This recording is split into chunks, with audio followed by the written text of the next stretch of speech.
रही है। सम्मानित आप हमारे गुरुजी अमलेंदु अमारा जी ये गीत के अपने कलम के माध्यम से सजावत है। तनी सा 4 लाइन ला तब विश्वकर्मा भगवान जी बदे।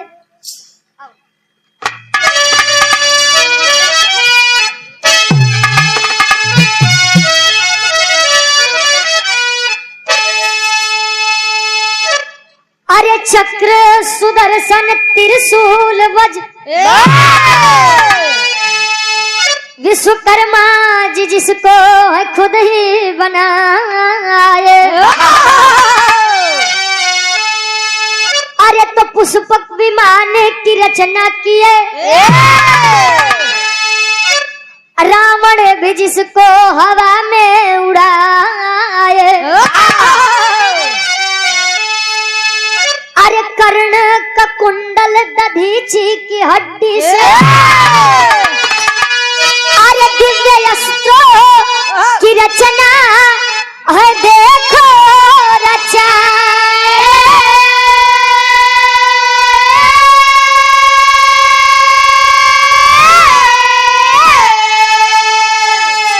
विश्वकर्मा भगवान दुनिया के पहले इंजीनियर है बात अमलेंदु बताए।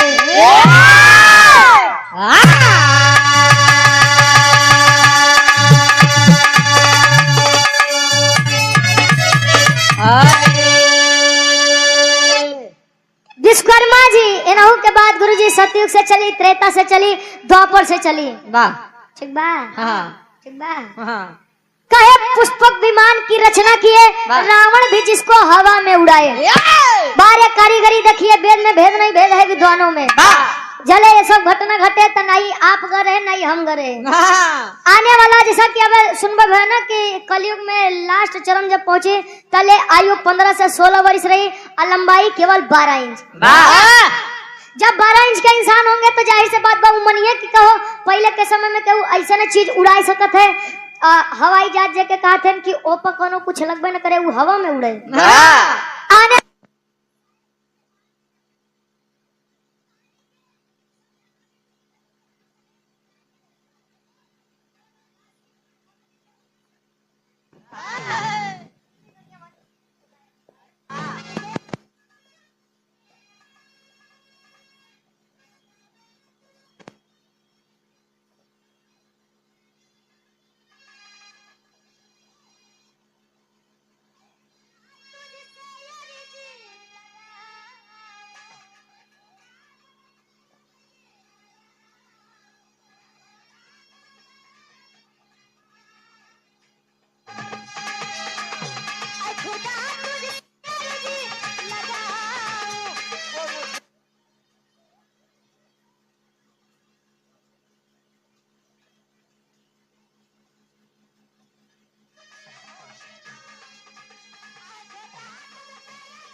अर्जी लगाऊं वो मुझे मैं उसे भूल जाऊं। लेकिन कवि जी लिखते हैं विश्वकर्मा जी बदे।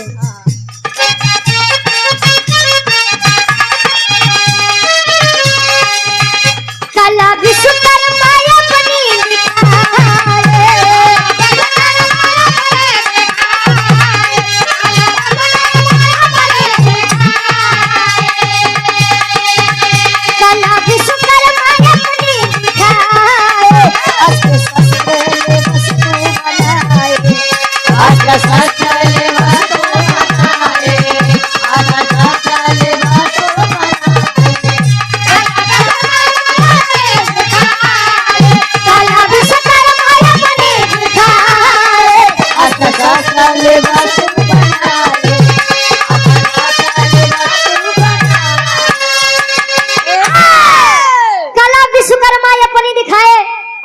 माइक थोड़ा ऊपर करा। कला विश्वकर्मा अपने दिखाए अस्त्र शस्त्र ले वस्तु बनाए। विश्वकर्मा जी के लोग जयंती से मनावत थे गुरु जी 17 सितंबर के। बड़े हर्षोल्लास के साथ मनाया जाता है कि आज विश्वकर्मा दिवस बा। विश्वकर्मा जी के पूजा लोग वह दिन लोहा नहीं छूते, छुआ थे। अच्छा छुआ थे लेकिन काम नहीं करते। ठीक बा भाई, तो ज्यादा पता भाई। कहानी केकर बा कैसे बा कवि जी यारे शुरुआत लेते हैं। देखा कहानी हमारे विश्वकर्मा जी से उठी। अलाई के रामायण कैसन महत्वपूर्ण तथ्य पे छोड़ब आप वो लोग सोचबा कि क्या सिटी है। हेलो हेलो, अरे भाई जाए हम जाए लगा 200-400 हम सिलाई लाल के बनाए दो भाई, वैसे गावत गावत दिमाग खराब बा। कहानी का शुरुआत बा कवि जी लिखा था कैसे।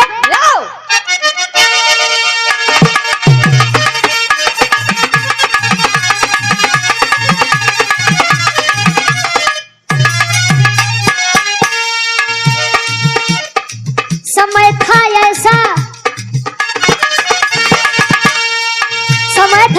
सजा इंद्र के दरबार रहे, नित घृताक्षी का सबके दिल में वार करे।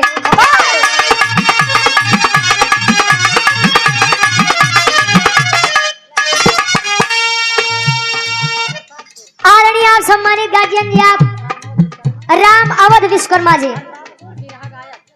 अच्छा बिरहा जगत के बड़े अच्छे कलाकार, बड़े सुंदर कलाकार हमारे पूजे गुरु जी माल्ला गुरु के समान है। कहा कि जले ये लोग गावत हुई है तले हमार तो लगा था देश दुनिया में जन्मों नहीं भरा हुई। हमारे गार्जियन जी के द्वारा स्वर्ग की आशीर्वाद के चारी कि हम बच्चे अपनी कला में कामयाब रहे। ध्यान ना कवि जी लिखा था कैसे। अप्सराधिताक्षी जो नृत्य की दीवानी थी,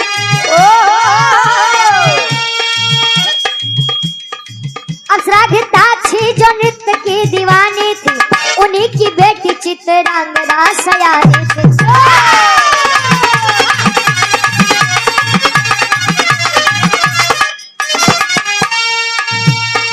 लाखों की भीड़ में जब दोनों सजा करते थे, लाखों की भीड़ में, भीड़ है लाखों की, लाखों की भीड़ में जब दोनों सजा करते थे, बस यही बात विश्वकर्मा बुरी लगते थे।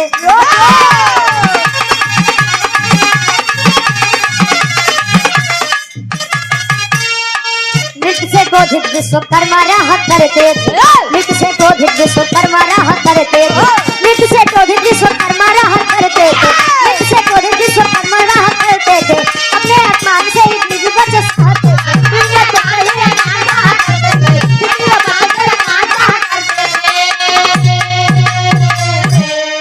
बच्चों से अपमान सहा करते थे। विश्वकर्मा जी की एक पत्नी जिनका नाम बताया गया घृताक्षी। अच्छा एक बात रहे गुरु जी की पहले के देवी देवता हो चाहे अब पहले के राजा हो 2-3 रानी रखे और आज के समय आदरणीय सम्मानित बड़े भाई आप हरिनाथ यादव जी काढ़ापुर सुल्तानपुर की 5 जमी से गार्जियन जी के द्वारा 500 रुपया आशीर्वाद के चाह रही कि हम बच्चे अपनी कला में कामयाब रहे। क्या करे यार ए भैया, विश्वकर्मा जी की पत्नी का नाम घृताक्षी और विश्वकर्मा जी घृताक्षी के बीच में एक लड़की बा जेकर नाम चित्रांगदा बताया गया। तन घृताक्षी जमन रहे वो इंद्र जी के दरबार में नाचे गावे के काम करे। विश्वकर्मा जी के तो वैसे बड़ी इज्जत रहे, बड़ा मान सम्मान रहे कि यार निर्माण करता है जे भी कुछ कैदा वो। अच्छा एक बात तो वही हम सुने है मतलब मुंह दिखाई में गुरु जी कि सुमित्रा जी के द्वारा मुंह दिखाई में लक्ष्मण जी को दिया गया। खैर जे जहां पावत है वैसे लिखा थे, बाकी सुमित्रा जी ने मुंह दिखाई में चूड़ा मणि दिया था जो इंद्र की पत्नी इंद्राणी जी से उन्होंने भेंट में पाया था। खैर बात की बात बहु सब ए भैया वह मुनरी गुरु जी जहाँ जहाँ गए बिना छोड़ कहूँ बने सनाए का जानला। और मुनरी कहाँ कहाँ गए कैसे गए रामायण के जो जानकार हुई गार्जियन जी वो लोग जानत हुई है। अबे मेन पॉइंट पे आप लोग विचार करा। चित्रांगदा भी अपने माँ की तरह अपने माई के हाथ काम में हाथ बटावे कि माई हमार नाचे गावे के काम करे तो काहे नहीं तनी सा हम नाच गाय के माई के साथे मनोरंजन दे देवा करी। वैसे तो बड़ी इज्जत लेकिन विश्वकर्मा जी के लोग बड़ी अपमान भरी दृष्टि से देखे। अरे यार ई कैसन बाप बा जौन अपने बिटिया के नचावत बा और कैसन मन से दू बाजी अपने मेहरारू के नचावत बा। अब भाई विश्वकर्मा जी अपने मेहरारू के तो कुछ कह सकते नहीं। काहे लेकिन चित्रांगदा को बुला करके एक बात कहे कि अरे लड़की, जब तक तू यहाँ पर रह रही है मान और सम्मान के साथ खुद जी और मुझे जीने दे। जहाँ तेरी शादी करूंगा जाकर वहीं नाचना और वहीं पर गाना। चित्रांगदा बड़ी उदास बा, कहे कि अगर देश दुनिया मुझे ताना मारता तो शायद मुझे बुरा न लगता, लेकिन मेरे पिताजी ने मुझे घृणा भरी नजर से देखा है और मेरे लिए इससे बड़ी दुख की बात कुछ नहीं है। स्वर्ग लोक के छोड़कर चली है, आई है मृतलोक। अतले मृतलोक में एक घटना घटत बा। कौन घटना? एक लाइन गीत लगत बा।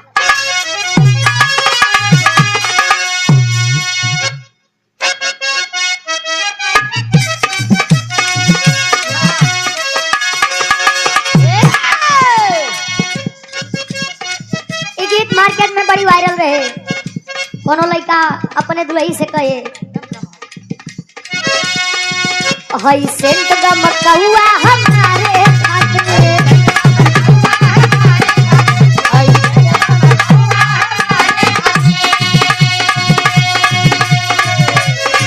सब सामान बाबे तोहरे सितारे खाते।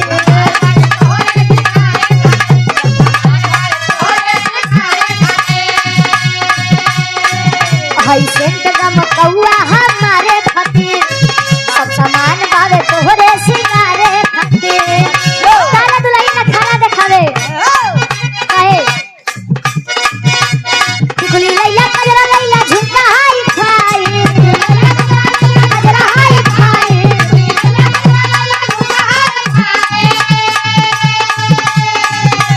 टिकुली लैला झुमका लैला कजरा हाई फाई। आए हाय हाय सरिया करियरी के लागी, सरिया करियरी के लागी, सरिया करियरी के लागी।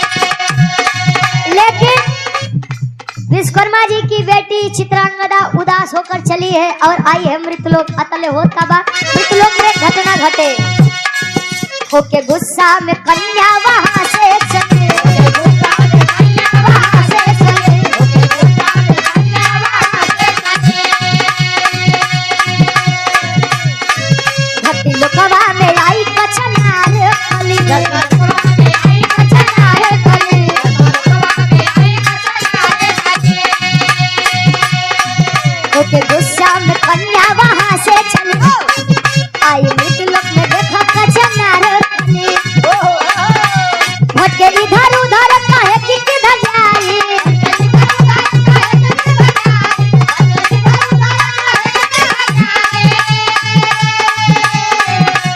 भटके इधर उधर काहे कि किधर जाई।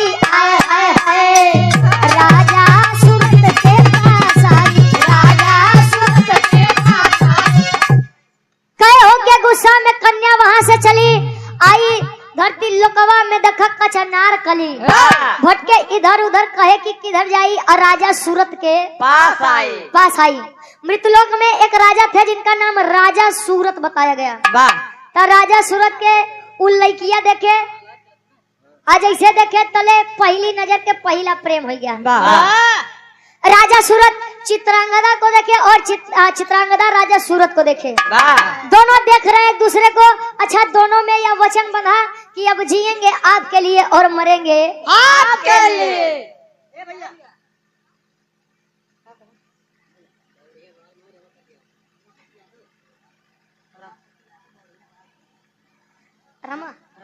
आदरणीय सम्मानित गार्जियन जी, आप रमापति यादव जी,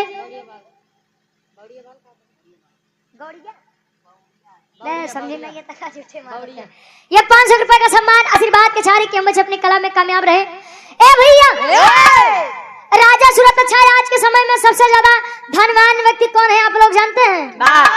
जकरे पास 2 मंजिला के मकान बा, जकरे लगे ढेर रुपया पैसा बा, उ नहीं बा। आज के समय में जिसके पास जीवन साथी वफादार है, उससे ज्यादा धनी व्यक्ति आज के समय में कोई नहीं है। नहीं तो तू केतनो कमाबा, दुल्ही तोहार तो नीला ड्रम में भरे चक्कर में रही, का करबा का गुरु जी? देखा था कितना तो बेचारे ऐसे नहीं ठहरता है, देखी दुल्ही मिले कि नहीं मिले कि या जन्म में ए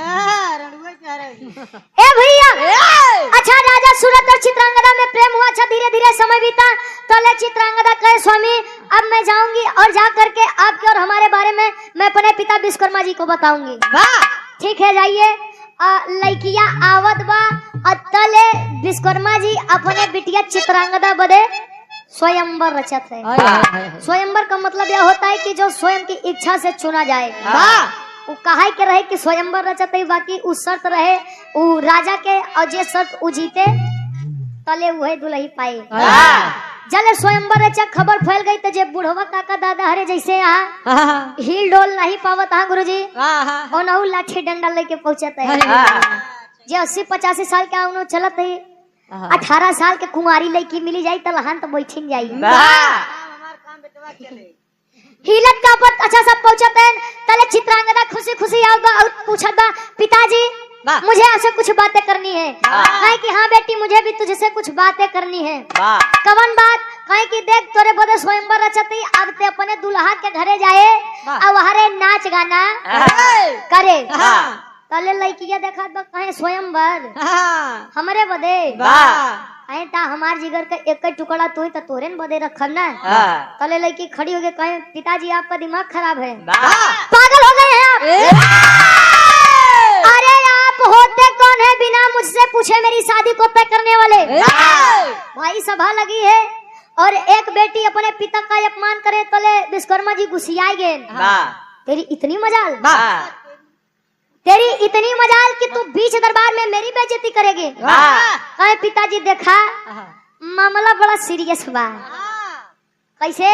कहे कि मैं मृतलोक के राजा सूरत से प्रेम करती हूँ और उन्हीं से शादी करना चाहती हूँ। कहे प्रेम विवाह कर बीते इतनी तोर मजाल प्रेम विवाह करेगी।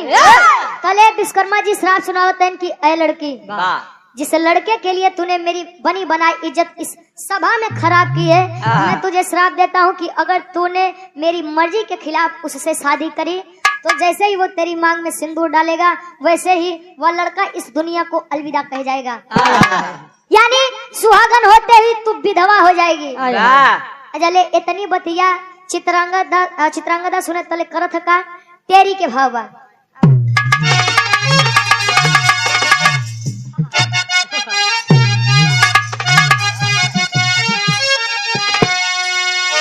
स्वयंवर अपने अरे आप रच दिए। अरे तो स्वयंवर अपने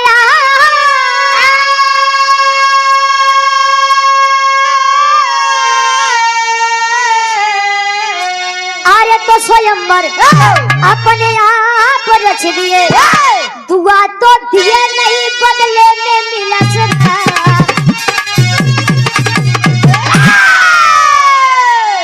स्वयंवर अपने आप रच दिए, दुआ तो दिए नहीं बदले में मिला शराब।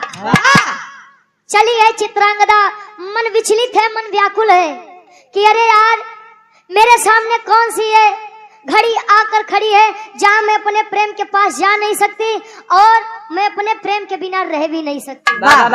विचार करे लड़किया तले सोचत बा सदिया कहीं लड़का तले वो विचार करे अगर शादी कर ले तो दुल्हा मार मर जाएंगे तब मतलब का मिले। यही सोच करके अपनी जान देने के लिए नदी में कूदी है। पानी का बहाव ज्यादा है। अच्छा पानी से बहते बहते पहुंची है एक मुनि की कुटिया पर जिनका नाम ऋतिक ध्वज मुनि बताया गया। ऋतिक ध्वज मुनि के पास पहुंची है लड़की मूर्छित होकर के तले अपने दो चार चेलन के आदेश देते हैं कि लड़कवा रे तनी उ लड़किया के लड़के आओ। लड़किया के लड़के आओ तो अच्छा होश में लाओ थे तले लड़किया से ऋतिक ध्वज पूछे कि आखिर बात क्या है। तले चित्रांगदा बतावे कैसे चौक के भाबा कभी जी का कहारा से लिखा है। और आप सम्मानित गार्जियन जी श्री विजय बहादुर यादव जी प्रधान जी तिसौली से और आप श्री विनय Kumar Yadav ji loco pilot railway Digvijay Yadav दुल्हे बादशाह जी दरोगा जी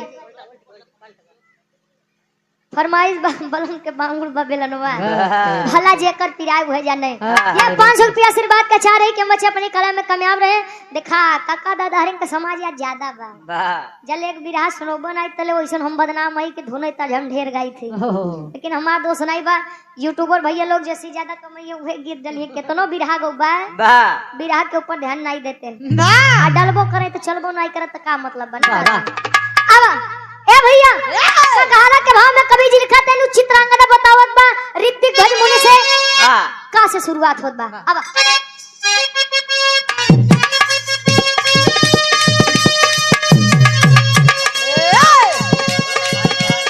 कहे चित्रांगदा मुनि से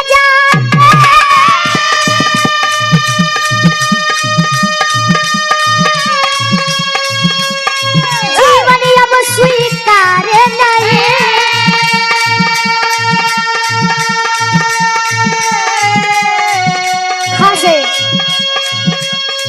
खुद की मर्जी से शादी कर लूं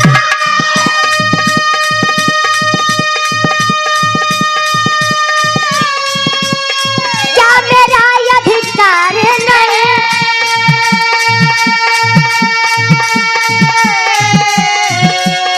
गणपति के पास में जाके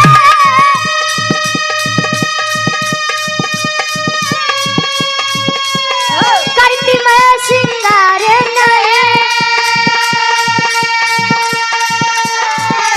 घिरा हुई है अब जीवन से घिरा हुई है अब जीवन से मर जाना देखा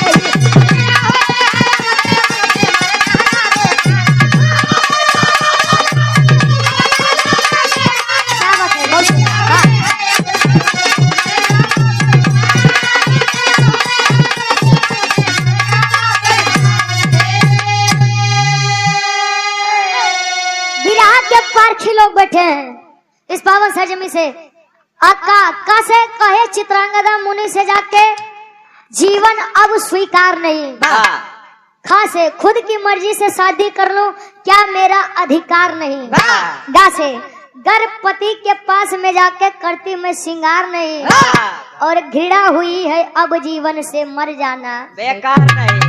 लड़किया से पूछा कि इतनी कम सीन उम्र में इतनी कम उम्र में इतना बड़ फैसला काहे बदे लड़किया बतावे सारी बात कि मैं इसी मृतलोक के एक राजा जिनका नाम सूरत है उनसे प्रेम करती हूँ और मैं उन्हीं से शादी करना चाहती हूँ लेकिन पिताजी ने इस बात के लिए मनाही नहीं दी और दुआ तो दिए नहीं बल्कि मुझे श्राप सुना दिए कि मैं उनसे अगर शादी कर लूंगी तो मंडप में ही उनकी मृत्यु हो जाएगी और मैं अपनी वजह से किसी की मौत का कारण नहीं बनना चाहती इसलिए मैं इस दुनिया से जाना चाहती हूँ।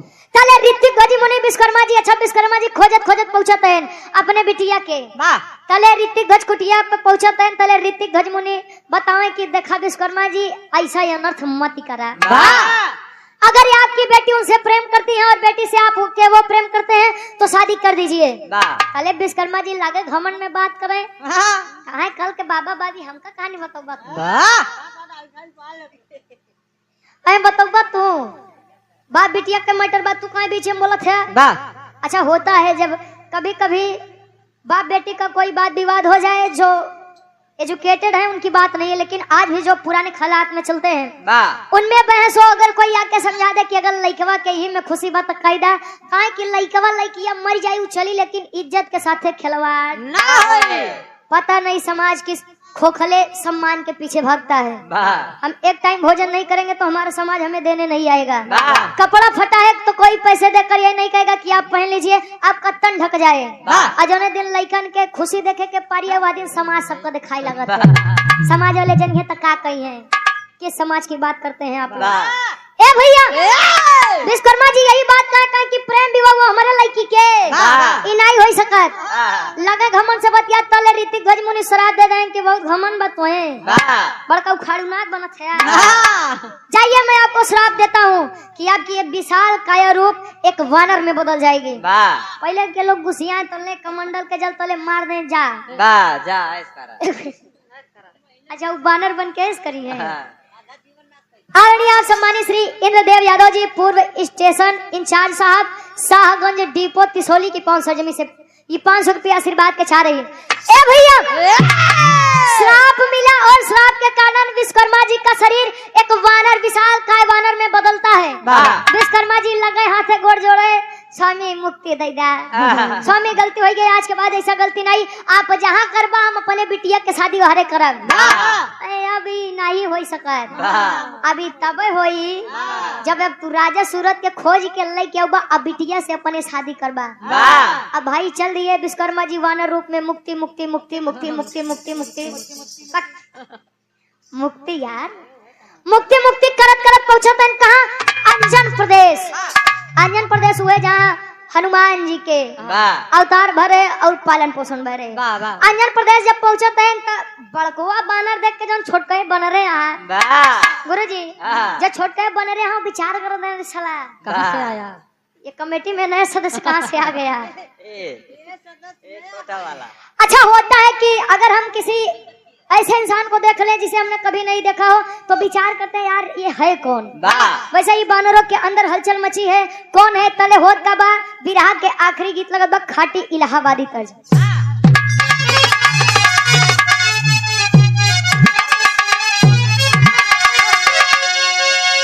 आए हाय विराह सम्राट स्वर्गीय दादा श्री राम धारी यादव जी गाँव कैसे गाँव अरे राम झकोरा मारे झुलनी अरे तझकोरा मारे झुलनी कहाँ साड़ी लहराए हो झकोरा मारे झुलनी। इतना दादा राम धारी यादव जी गाँव में, लेकिन उन्हीं के शिष्य से विराह सम्राट स्वर्गीय गुरु हैदर अली गुरु जी गाँव में।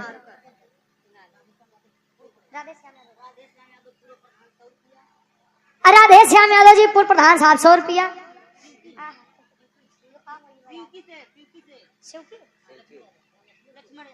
लक्ष्मण यादव जी शिवकी की 65 में से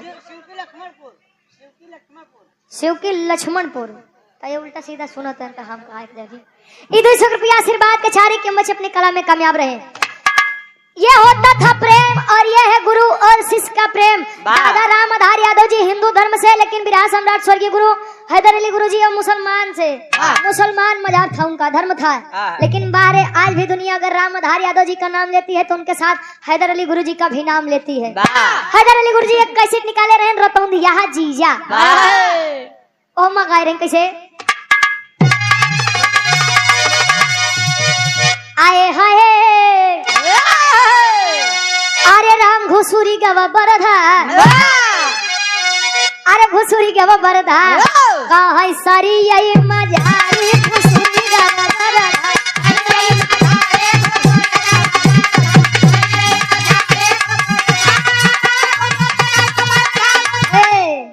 अरे अच्छा हम ध्यान नहीं दे तो मार नीचे पर हाथ तुलो। एक गीत और गा रहे हैं कैसे अरे हमारे मुड़ी कटली ऐसे सासू माई हरे जोने दिन सही में पतोहू का बेटिया समझ ले हकीकत बात है घरे अलगौझी नहीं होई। कहने को है कि हम अपनी बहू को अपनी बेटी समझते हैं, नहीं चाहे जितना बड़ होए बिटिया 7 बजे सोई के उठे तू मना ही बा पतोही अगर 5 बजे सोई के उठे जा कहाँ देखा रे कर लो लाए पता नहीं करे माई बाबू के का सिखाए हैं तले माई बाबू तक चढ़ जाएंगे। दुल्हैया कहे अरे हमारे मुड़ी कटली अरे हमारे मुड़ी कटली तमोर बूढ़ा माई हमारे मुड़ी कटली और बूढ़ा माई तोहार मुड़ी कटली और बूढ़ा माई तोहार मुड़ी मार दे देख तमाचा ना अबे हमार बियाह हो नहीं बाबा बूढ़ा तक काम हो गया तो सब। अच्छा आगे कहे हमार मुड़ी कटली तमोर बूढ़ा माई। एक लाइन जब महिला गर्भवती होती है तो शरीर में परिवर्तन होता है, सुना जाए तो आगे चल के कान दे अरे बदन पियराएगा बदन अरे बदन पियराएगा ता गोड़ होएगा भारी गोड़ होएगा भारी।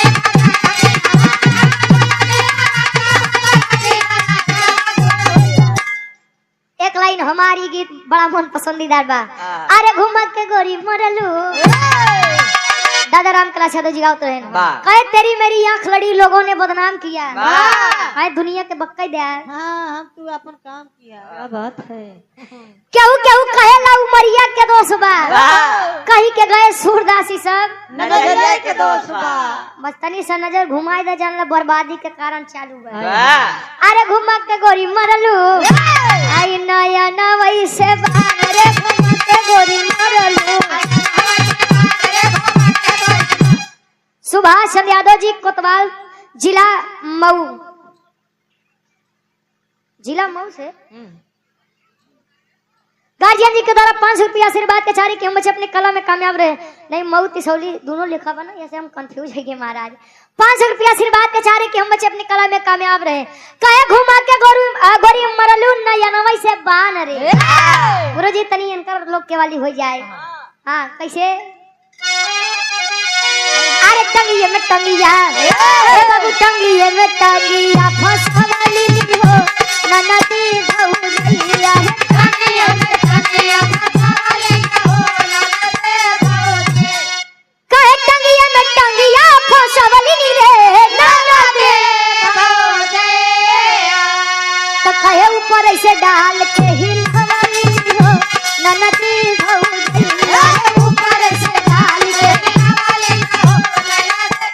बात के अन्यथा मत ले जाया पहले सुने गुने तब धुने नहीं खाई काया ना शनाब गबत बा कई ऊपर से डाल के ही लवली रे ननदी भौजैया त कहे माल सफेद गिरवाली हो ननदी भौजैया माल सफेद कहे टंगिए में टंगिया फंसवली नहीं हो ननदी भौजैया ऊपर से डाल के हिलवली नहीं रे ननदी भौजैया तले माल सफेद गिरवली नहीं रे ननदी भौजैया पहले के हमारे काकी दादी लोग भोरारिया 4 बजे उठ के जब जाता पे बैठे गेहूं लेके गुरुजी गेहूं डाल के जब मुट्ठा पकड़ के घुमावे तब वही सफेद सफेद आटा गिरे ये दुई अर्थी भाव बा पहले के दुल्ही कम पढ़ी लिखी रहे लेकिन संस्कारी रहे ऐसे हम काकी दादी लोग बतावत थे जानते जले हम लोग आए रहे तो इतना लंबा घूंघट हम सब करत रहे बड़कऊ के रहे ने हमारे ससुर जी के रहे हमारे दुल्हा के रहे हम लोग चिन्हत रहे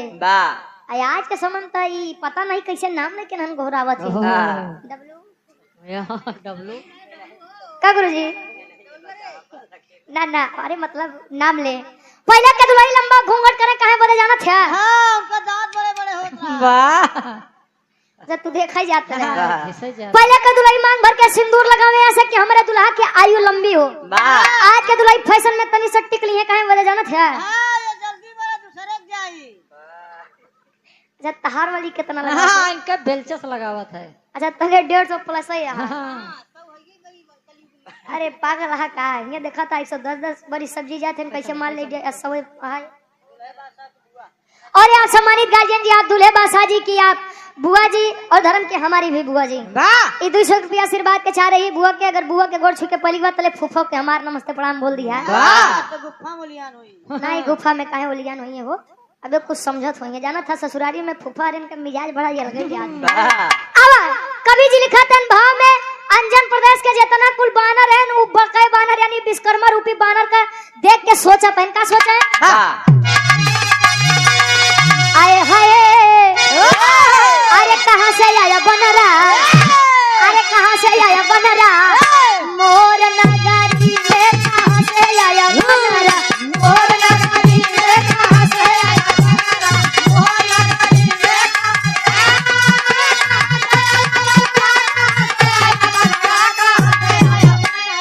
मोर नगरी में कहाँ से आया बनरा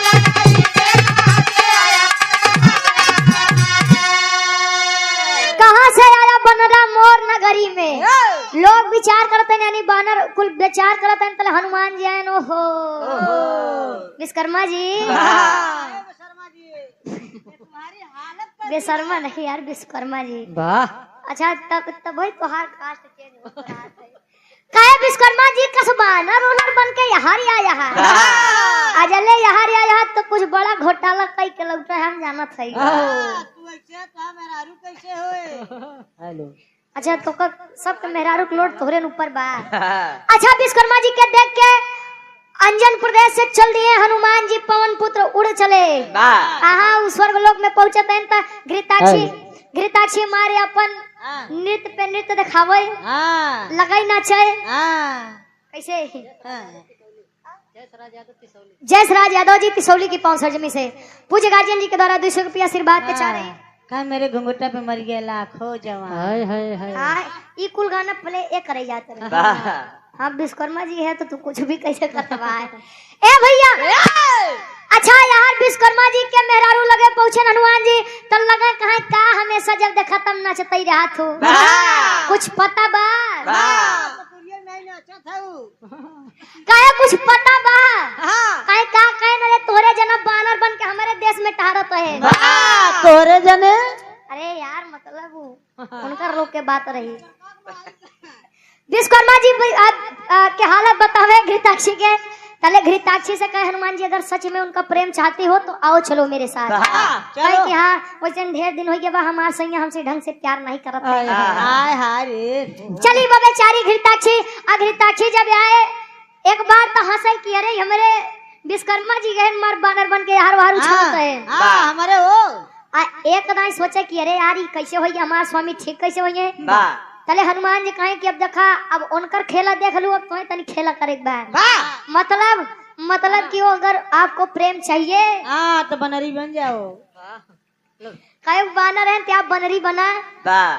पगला हमारा इतना सुंदर रूप हम बनरी में चली पड़ी।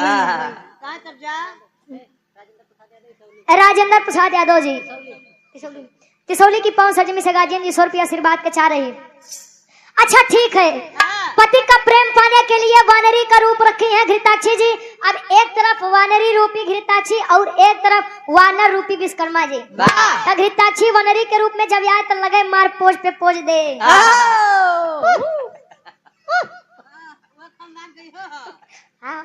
इनका नाम डब्लू विश्वकर्मा बात है। तले बताओ तेन अपन वाली। अच्छा यार घृताक्षी मार पोज पे पोज मारे तले विश्वकर्मा जी भुला गए कि हम कोने कामे बदे आए। काम तो करी रहा कि राजा सूरत के खोजे, राजा सूरत के खोज के अपन विशाल रूप वापस ले। अब ओका बानरी रूप घृताक्षी देख के लगे लार छुआवे। काहे मुक्ति सुक्ति के भाड़ में। पहले आगे वाला काम देखी। गए वानरी रूपी घृताक्षी लगे कहा तेन का कहे अंतरक के अंताल में कवि जी लिखत है।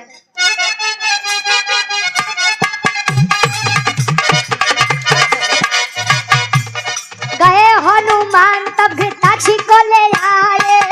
हनुमान तब घृताक्षी को ले आए। हनुमान तब घृताक्षी को ले आए। वानर बन के संबंध है बनाए। वानर बन के विश्वकर्मा बनाए। वानर बन के विश्वकर्मा बनाए। अरे दुई लइका पैदा भइले। अरे दुई लइका पैदा भइले चर्चा सगरी में कहां से आया बनरा। और नगरी में कहां से आया बनरा। और नगरी में कहां से आया बनरा। कहां से आया बनरा। कहां से आया। और नगरी में कहां से आया बनरा। और नगरी में कहां से आया बनरा। गए हनुमान तब घृताक्षी को ले आए और वानर बन के विश्वकर्मा संबंध है बनाए। ये दुनिया की ऐसी विधा है साहब कि कोई भी हो नर हो, मतलब चाहे इंसानों में नर्मदा हो चाहे जानवरों में हो कहीं भी हो, चाहे पक्षी हो, जब तक एक दूसरे में खोएंगे नहीं तब तक इस सृष्टि का रचना आगे नहीं बढ़ सकता।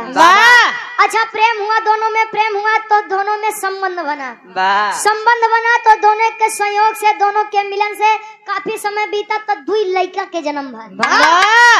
अब के कहा वो मुक्ति खोजे, वो अपने मेहरारू लड़के बच्चे के पीछे परेशान है। तब घृताक्षी या हनुमान जी लगे जाए कहा स्वामी अब हमका प्रेमो मिल गया। अब प्रेम के साथ साथ हाई दूसरी लड़कियों मिल गए। प्रेम निशानी मिल गई। अब इंद्र जी से बर्दाश्त नहीं हुई, हम चले अपने काम पे। अब विश्वकर्मा जी के संहारा हाई उनके दूसरी लड़किया के संहारा। दोनों लड़कियां चली है घृताक्षी फिर से स्वर्ग लोग। अच्छा फिर से विश्वकर्मा जी का याद है, अरे साला कौने मुहमा हम परेशान, हम यहाँ मुक्ति खो जाता है कि यहाँ हम मेहरारू पीछे परेशान है।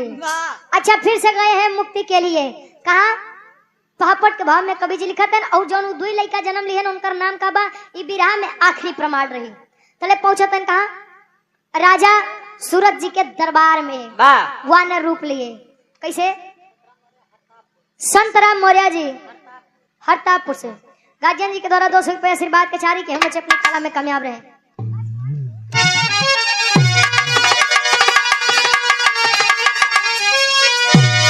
अरे कहे मुनि तू करा दा कन्यादान मान ना जाए दे। अरे कहे मुनि जी करा दा कन्यादान मान ना जाए दे। तो नाही साहबा दुनिया में अपमान मान ना जाए दे। साहबा दुनिया में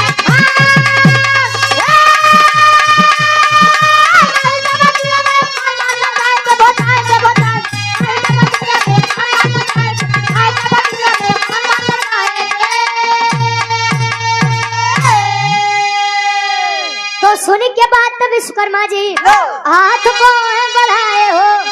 चित्रांगदा के हाथ राजा सूरत को थमाए हो। अरे कहे खुशी रहा दुनो संतान मान ना जाए दे। अरे कहे खुशी रहा दुनो संतान मान ना जाए दे। तना ही साहबा दुनिया में अपमान मान ना जाए दे। फिर से पहुंचे ऋतिक गज मुनि की कुटिया पर कि बाबा अभी मुक्ति करत करत हम गए परेशान हुए। हमके बताई दा कि आखिर उनकर दरबार का बा हम प्रेम से उनके लगे चला जाए। गए लेकर आए मुनि जी के द्वारा दोनों की शादी कराई गई। राजा सूरत और चित्रांगदा यानी विश्वकर्मा जी की बेटी की शादी हुई। श्राप से मुक्त हुए और फिर से जब अपना रूप पाए तले राजा सूरत से लगे माफी मांगे। बेटा मुझे माफ कर दे, मैं अपने अहंकार और झूठी शान के लिए इतना पागल हो गया था कि मैं तुम दोनों के प्रेम को नहीं समझा। देखिए प्रेम सच में करना गलत बात नहीं है। प्रेम तो आप लोगों ने किया था। आज के जनरेशन में 10% बात प्रेम करें नहीं तो आज के समय में तो केवल लव होत बा। लव अगर सुबेरे से लइके संझ तक देखी जाओ तो पता नहीं कितना बार होत बा। का गुरुजी कहीं लव में सब होई गवा। जब से डब निकला कौन डब निकला? शैम्पू। वाह। आप डॉक्टर राजवंत प्रसाद यादव जी तिसौली की 5 जमी से हमारे गार्जियन जी 100 रुपया आशीर्वाद के चाह रही। प्रेम विवाह संपन्न हुआ। पहले फिर से विश्वकर्मा जी भी चले गए। नहीं याद कि मैंने कहीं किसी से संबंध बनाया था और उस संबंध से 2 बेटों का जन्म हुआ था। छोड़कर चले हैं उन दोनों बेटों को अंजन प्रदेश में। अब अंजन प्रदेश में सेवा करत है माई अंजनी जी। उन लड़कन के नाम का बा आल्हा के भाव में कवि जी प्रमाण देते हैं।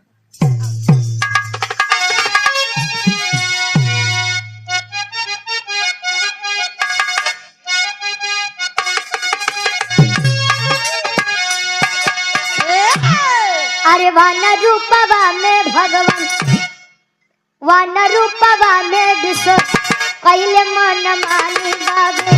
वानर रूपवा में कैले विश्व मन मानी बाबे। वानर रूपवा में कैले विश्व मन मानी बाबे। हिताची गुजरिया से संबंध बना। हिताची गुजरिया से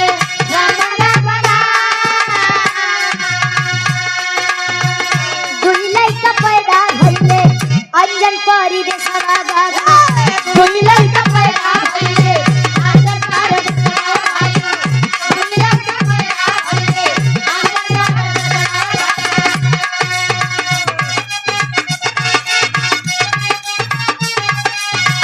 नलनी लजे कर नाम पड़ी दा। नलनी लनागर नाम पड़ी दा। खेल कूदे खुशी होइते अंजन के अंगनवा बाबू। खेल कूद खुशी होइते अंजन के अंगनवा बाबू। खेल कूद खुशी होइते अंजन के अंगनवा बाबू। माई अंजनी लेहली गोदी में उठा। माई अंजनी लेहली गोदी में उठा। अंजनी मां गई है दोनों बेटों को लाई है अपने अंगने में। और एक बात जान लीजिए, माँ शब्द बड़ा छोटा है लेकिन माँ नाम की कीमत बहुत बड़ी होती है। शायद समुद्र की भी तुलना माँ के नाम की गहराई के साथ नहीं की जा सकती। लोग कहते कि माई के जियरा गाई के, पुतवा के जियरा कसाई के, बाबू जियरा साढ़े के। बारे बाबू बार बार तो गोड़ लागी। हाँ वैसे बड़ा बढ़िया बतौबो करत ही ना। ए भैया माँ लेकर आई है, धीरे धीरे बच्चे बड़े हुए और उन बच्चों का नाम नल और नील रखा गया। नल नील की अहम भूमिका कहाँ पर थी?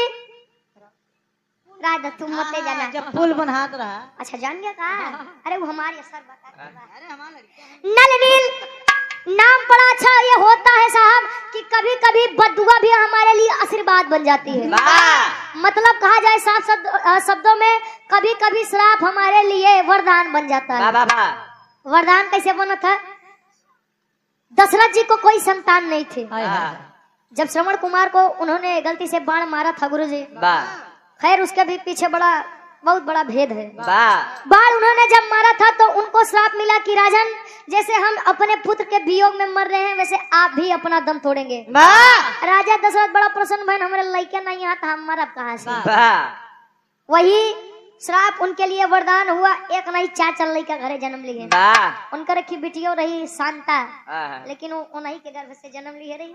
बात के बाद आदरणीय आप राम अजब यादव जी। ए बा क्या नाम है आपका?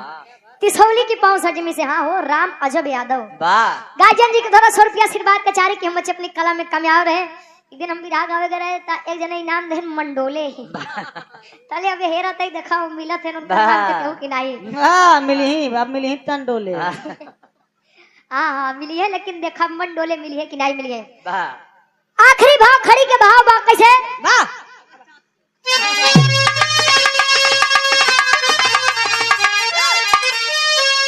अरे तो अंजनी से ललना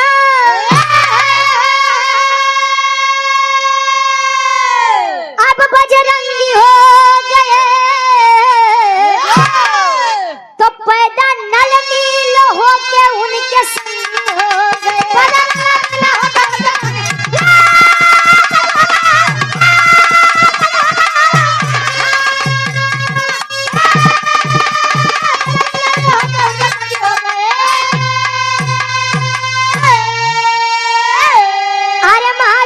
से खबर लेके आए हो तो नल नील समुद्र मार्ग है बना।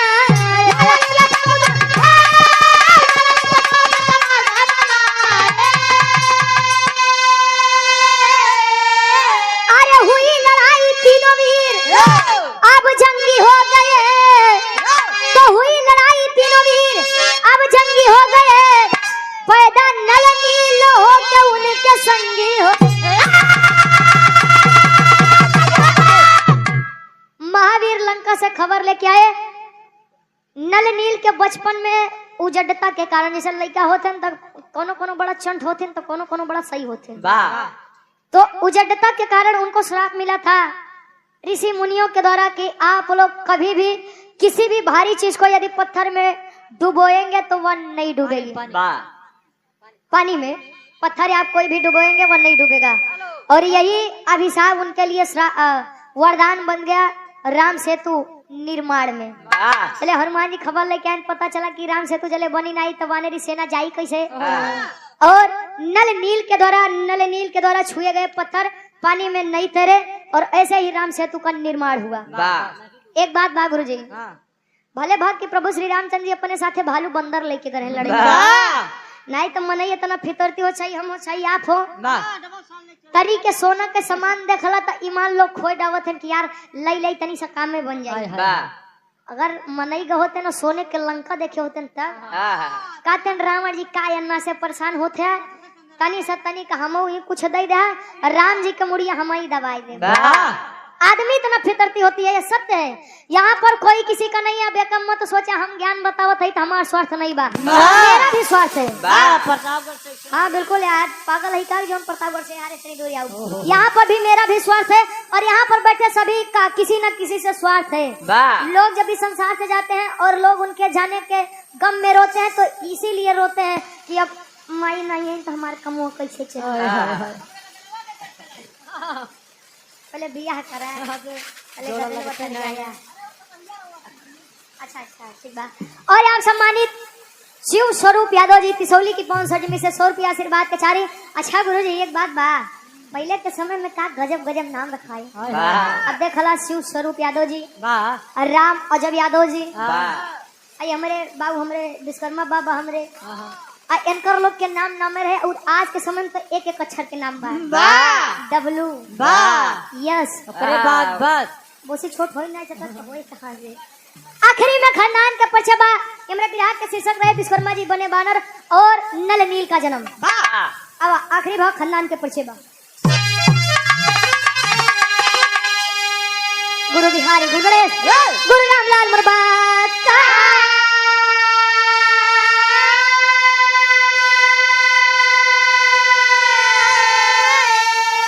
अरे स्वर्ग से चलिका कभी बच्चन का भी पता का हो।